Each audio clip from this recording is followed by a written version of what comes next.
Hello guys, welcome to my YouTube channel. ඉතින් මම අද මේ වීඩියෝ එකේ අපි හිම බලන්න මනාලිගේ ටුවර් එකක් රිවිව් කරන්නයි යන්නේ.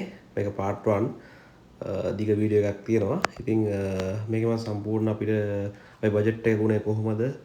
ඉතින් හැමදේම මම මේ කියන්න බලාපොරොත්තු වෙනවා. ඉතින් බලමු වීඩියෝ එක. හොඳයි නම් like එකක් දාන්න, comment එකක් දාන්න, subscribe කරන්න. දැන් ඉන්නේ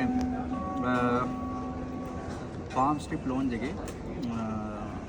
ඉතින් ශ්‍රී ලංකන් යාලා ඉන්න එක තමයි දැන් යන්නේ ඉතාලගේ ඉන්නේ. ඉතින් තව පැයක් විතර වගේ තියෙනවා. මේ වැට් ටික කරගෙන ඔක්කොම අපි ෆාම් ස්ට්‍රිප් ලෝන්ජ් එකට ආවා. ඉතින් කලින්ම වීඩියෝ කරන්න හිටියේ අපි දිගටම ඔයාලට බලන්න පුළුවන් මේ පාර අපි යන්නේ දිල්ලි වලටයි මනාලි වලටයි. ඉතින් අපිත් එක දිගටම ඉන්න අපි බලමු ඉස්සරහට මොනවද වෙන්නේ කියලා. Yo. ඉතින් guys ඔන්න අපි දැන් ෆ්ලයිට් එකට නැගින බස් එකේ ඉන්නේ. වෙලාවේ සද්දෙන්ද අපි වොයිස් කරපු කිසිම දෙයක් ඇහෙන්නේ නැහැ. ඉතින් දැන් බස් එකත් ෆුල් ලයින් මේ ඉන්නේ අපිත් එක්ක දිල්ලි යන ඉන්න පැසෙන්ජර්ස්ලා ගොඩක් ඉන්නවා බස් එකේ. ඉතින් මේ ෆ්ලයිට් එකට ඇත්තටම අපිට සාමාන්‍ය පර්පස් 89000ක් වගේ ගියා.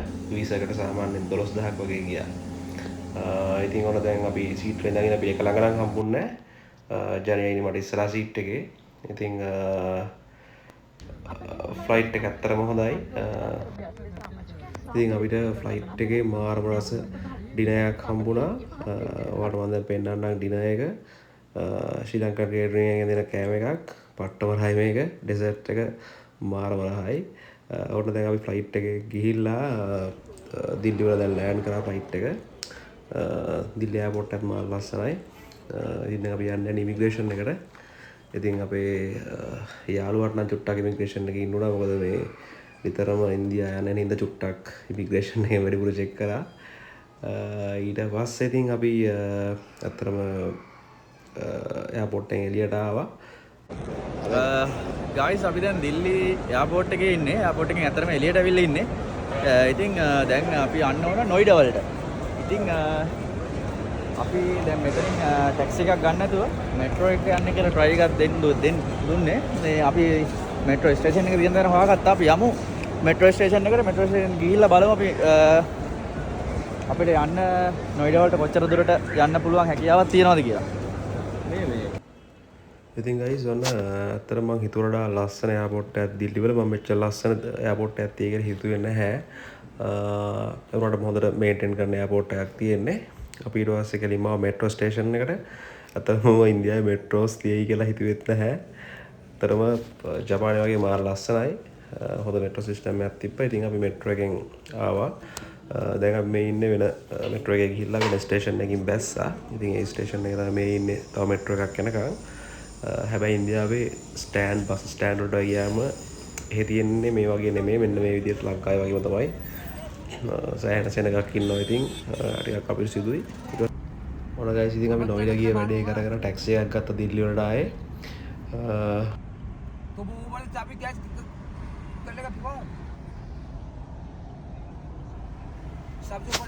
ඌ මේකට සෙටප් එකක් හයි කරලා තිබ්බා අපිට. ඉතින් හොඳ වදයක් දුන්නා. ඌ දිල්ලි වලට එනකම් ඔන්න බලන්න.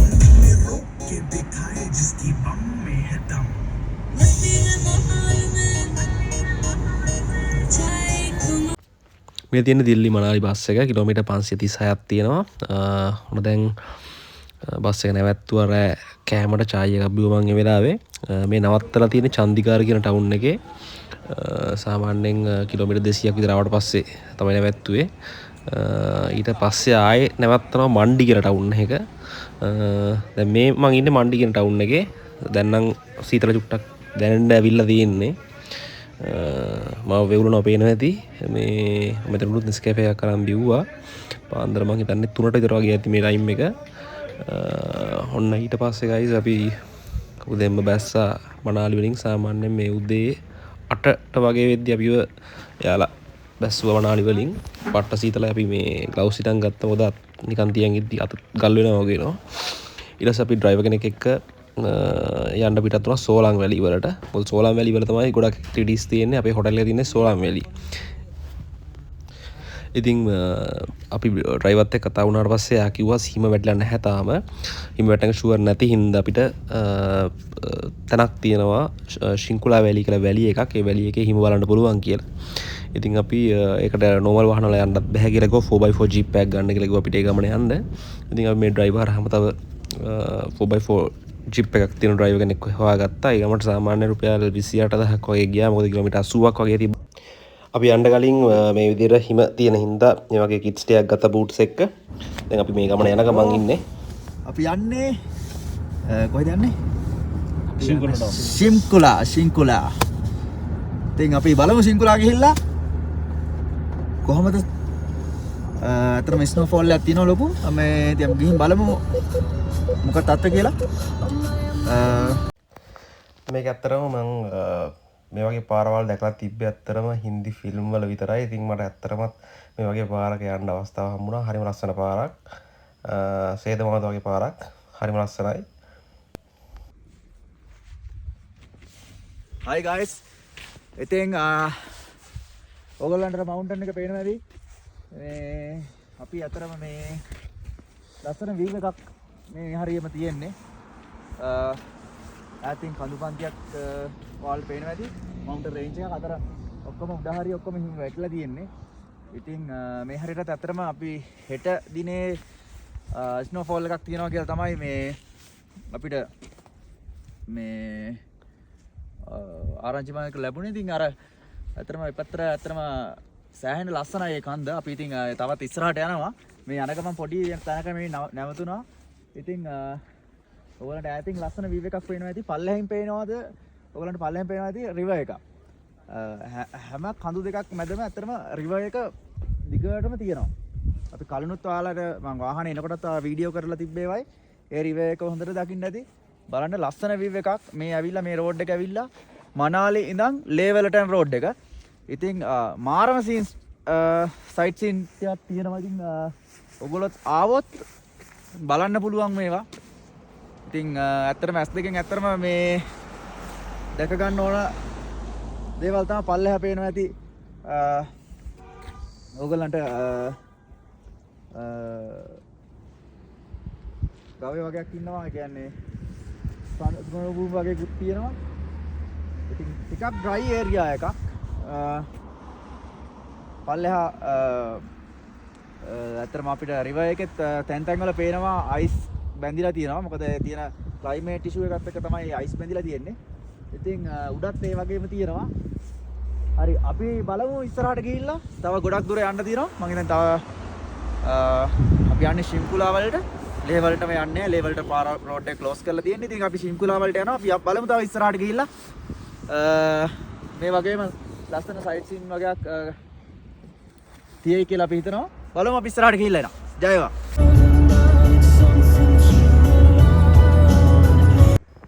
ඉතින් ඔන්න අපි දැන් පොඩ හිම තියෙන පැත්තට ඇවිල්ලා තියෙන්නේ. කඳු සම්පූර්ණ හිමෙන් වැහිලා තියෙන්නේ. මේ හරිය පට්ටම සීතලයි. ඇත්තටම අපි වාහනේ හීට් එක වැඩි කරගෙන තමයි අපි ගියේ. මාරම සීතලයි, මාරම ලස්සනයි ඒත් එක්ක. මොකද මේ කඳු සේරම හිම වැටලා තියෙද්දි මේක ඇත්තටම ගන්න ඕන ෆීලිං එකක්. මාරම ලස්සනයි. ඉතින් තව ටික දුරක් යන්න තියෙනවා ශිංකුලා টොප් එකට. ඉතින් මේ තමයි අපි ගියපු ජීප් එක 4x4 ජීප් එක මේක. guys my first snow experience එක ගන්න යන්නේ. ඔන්න first ice වලට කකුල තිබ්බා. කරා පිස්සුවක් වගේ. අපි අර බෑග් එක ගන්න ඉන්නේ. මොන බෑග් එකද?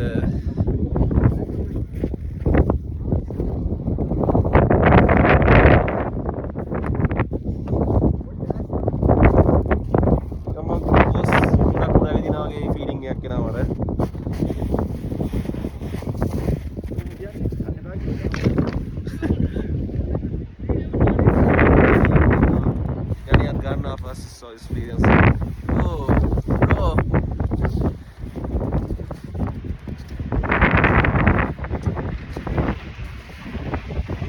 අපේ කොල්ලා ඉන්නවා. කයිස්ක ඉන්නේ. මේක තරහා ගන්න අමාරුයි. උඩ ළඟට එන්න. මට මේ හිම කොටකට හත් දෙනෙක් උඩ. ඇත්තටම කිව්වොත් මේ හරිය අඩි 3-4ක්. මේ හරිය මේ ගියේ. ඉන්න තියෙනවා. කොන්න පාන්න යාළුවනේ. ග්ලූකෝස් කරා වගේ. ග්ලූකෝස්. දැන් ඇත්තටම මේ දැන් නම් ඇති වගේ හිම. දැන් ඇත්තටම ඇති දැන් අපිට. හිම ඇති වගේ. අපිට හිම ඇති.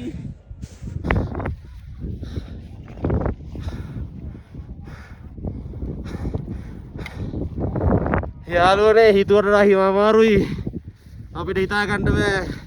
දැනටවත් පපුව අමාරු පටන් ගන්න තියෙන්නේ. මෙතන මැරෙයි දන්නේ. ඒ හින්දා මේ කියන්නේ වීඩියෝ එක ගත්තේ.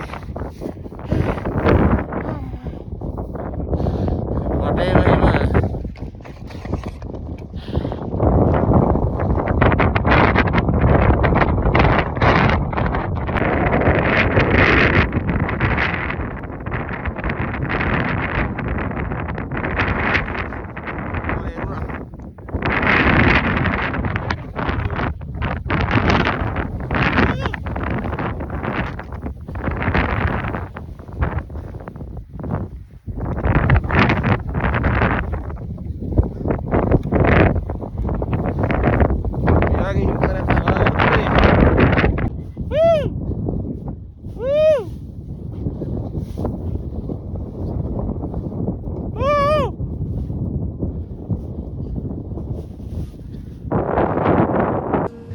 ඉතින් අපිට පොඩ්ඩක් ගයිස් සීතල වැඩි කොට චුට්ටක් අමාරුකුත් ආව පොඩි. ඊට පස්සේ වාහනේ හීට් එක වැඩි කරගෙන අපි ආවහු දැන් මේ හොටෙල් එකට එන ගමන් තියෙන්නේ. ඉතින් ඔන්න අපි ඩිනර් එක ගන්න මෙන්න මේ හොටෙල් එකේ නැවැත්තුවා. මේක ඇත්තටම අපිත් එක්ක ආපු ඩ්‍රයිවර්ගේ හොටෙල් එකක්. ඉතින් පාර්ට් 2 එකත් එක්ක හම්බෙමු. මෙතනින් අද vlog එක නවත්වනවා අපි.